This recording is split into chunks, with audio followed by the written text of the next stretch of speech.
When I used to play controller, I was obsessed with having optimal binds, which in Fortnite, unless you have 4 paddles on the back of your controller, is close to impossible. At this time, I thought of keyboard and mouse as the holy grail of inputs with no limitations, but when I actually started to learn it for myself, I realized this was far from the truth. With some of the most commonly used binds and WASD movement, use your index, middle, and ring finger just to move. So to perform certain actions like editing, you must take your finger off of the movement key to hit the edit button. Now, if you use F to edit, which is the most commonly used bind among players, then you can't walk to the right whilst editing, something I hadn't really thought of on controller, and this is just one example. So there must be some combination of binds that allows you to move freely whilst being able to build and edit. One solution players like Martoz and the epitome of peak mechanical ability AussieAntics use is a joystick for movement, which takes the 3 fingers off of WASD and uses the thumb for 360-degree movement, much like a controller. I actually have one of these, and speaking to Martoz, he said it was absolutely worth the switch, so naturally I completely ignored this advice and made up my own binds instead. Your index is a strong, fast, and nimble finger, so to use it to walk right makes little to no sense, so I moved walking right from D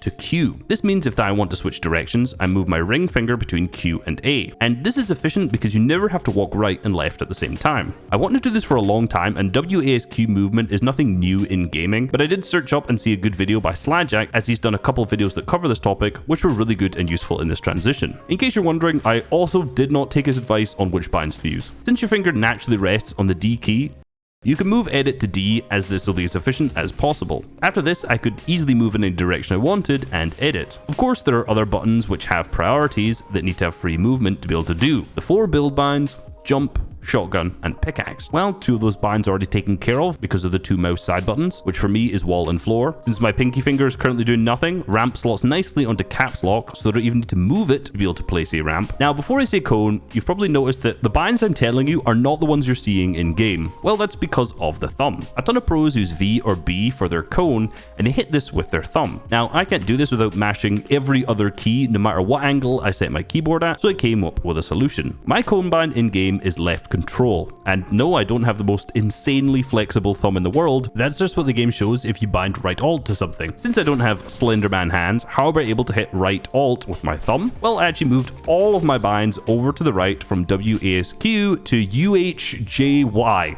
where my thumb naturally sits on right alt, and I can still move to the spacebar to jump without a stretch. So at this point, I can free build and edit whilst walking any direction I want. Now, currently my shotgun and pickaxe binds are not so optimal, since they're both on an index finger button, meaning that if I press the shotgun and then edit, there is a bit of delay. So they're not entirely optimal. But was this all worth it? Well, I've actually spent 25 days on these binds, and what I can tell you is day 1 was incredibly painful. I spent the majority of the first day just trying to learn anything.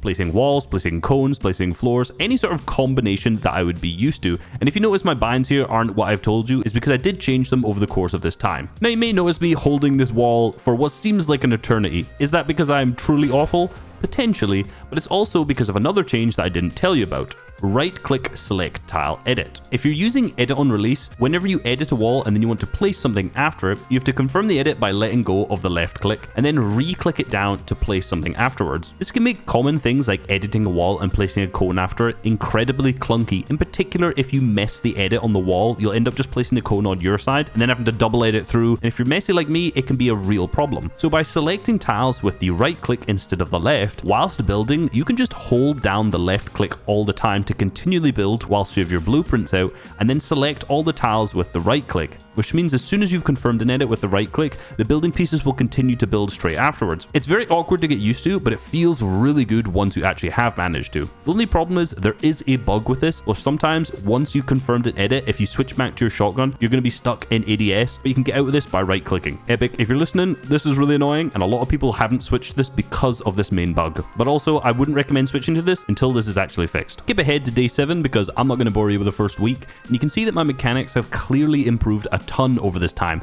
There's a lot more flow, and you can see that my movement is much cleaner as well. I can move to the left, I can move to the right, whilst building and editing. At this point, I could already do some things mechanically that I couldn't do on my previous binds, and I definitely started to notice my wall edits were getting much cleaner, and in particular my double edits were also improving a ton as well. The 11th day was where I really started to feel myself. At this point, I'd practiced at least 1 hour every single day with these binds, and I was starting to build some good muscle memory when it came to side jumps, high walls, triple edits, and just more common used mechanics. And I think this clip from day 19 is a a really good one to showcase the movement. You can see in the first shot, I'm walking to the left whilst editing. I edit that second wall by walking to the right. In my opinion, this 360-degree movement with no buttons overlapping makes your building and editing so much more consistent because each finger on the keyboard and mouse has a specific action that it always does, and you're not repeatedly overlapping these and accidentally pressing other buttons. But does that really mean it's worth it to switch? Well, I think if you're already a top tier player, if you're a pro, if you're making earnings, and quite frankly, if you don't have this issue where you're always fumbling your binds over and over again, I don't think it's worth switching to this. You may get a little bit of improvement out of these optimal binds, but you'll probably not actually improve that much. If you're someone more like me, whose biggest issue mechanically is that they repeatedly fumble and mess up a bunch of different, just